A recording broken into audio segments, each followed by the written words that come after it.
A part of our island is still under the rule of a foreign power. We can work against that in all sorts of ordinary, practical ways, by not referring to the 6 counties of Northern Ireland, by not calling people who choose to shop on the far side of the border unpatriotic. What I would like to see as a principle of the Christian Solidarity Party is representation in Dáil Éireann by representatives from the 6 counties. We should treat the 6 counties as much and as far as possible as a normal part of our country. That is, after all, what it is, and not as a foreign state or as a part of a foreign state. But Lisbon, of course, which will probably take place in October, is an enormous battle that must be fought and that must be won. Phase 1 of that battle will be, of course, the European elections in June.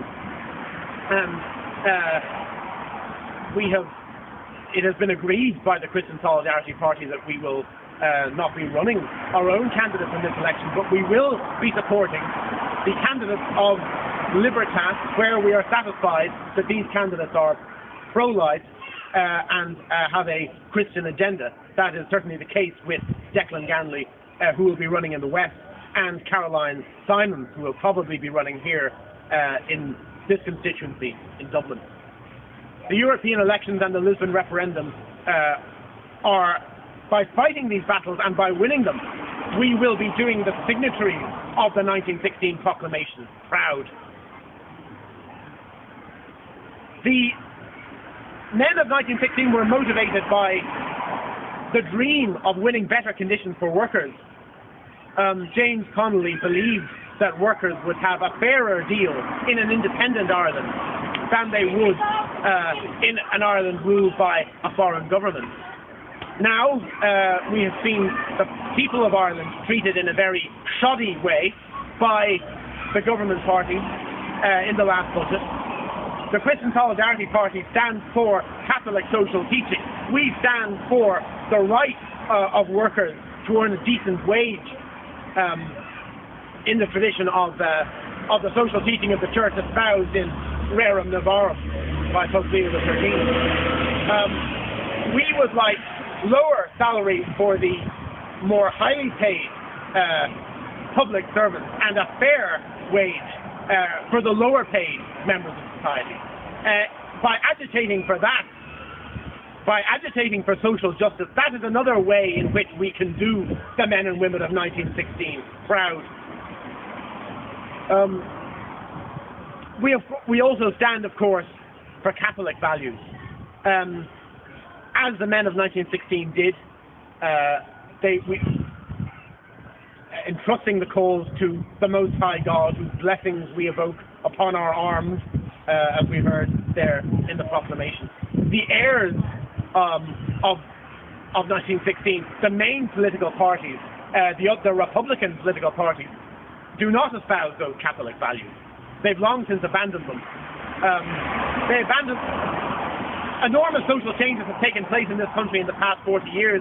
Fianna Fáil went from being a party that opposed divorce in the mid-1980s to being a party that rabidly pushed divorce in the mid-1990s. Yesterday, I read a long article in the newspaper about the necessity for promoting condom use among young people. That kind of behavior we need to target. These kinds of expressions were used.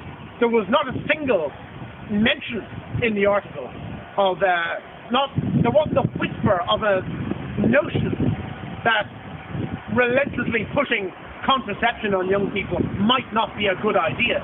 That is what we have come to in this country. Traditional values, Christian values, are so alien to our political elite that they can barely even get a mention in the public sphere.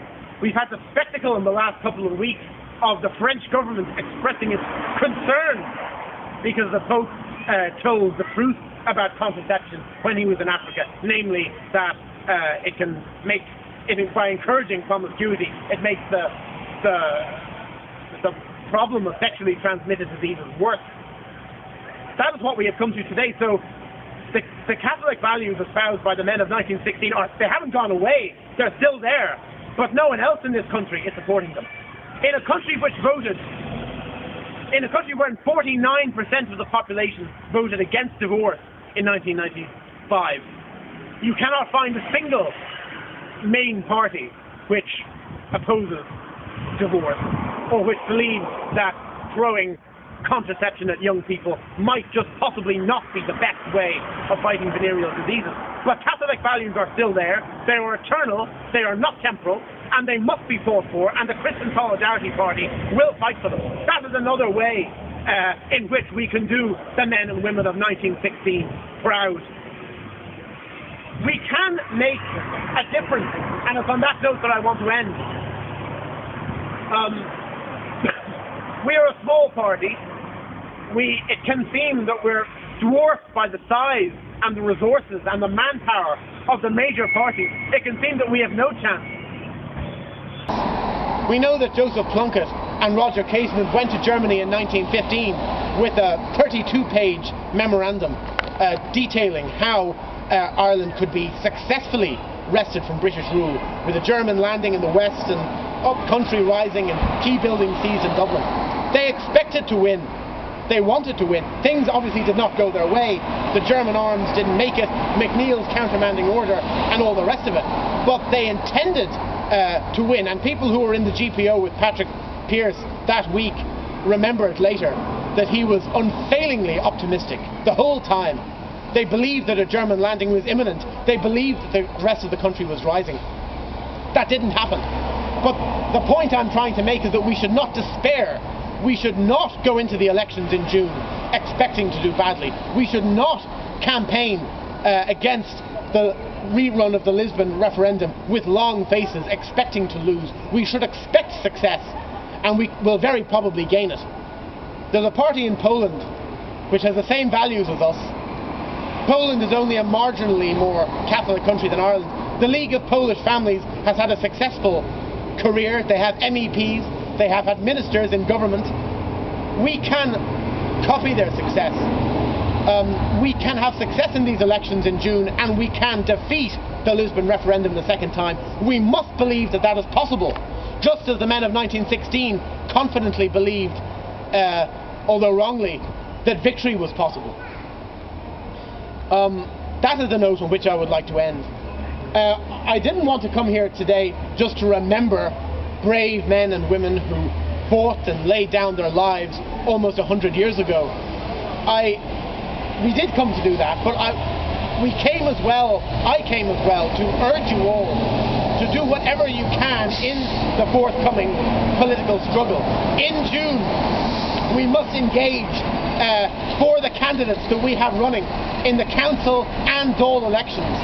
I would particularly like as many people as possible to get active in Paul O'Loughlin's campaign in Dublin North Inner City and Mary Doherty's in Donegal.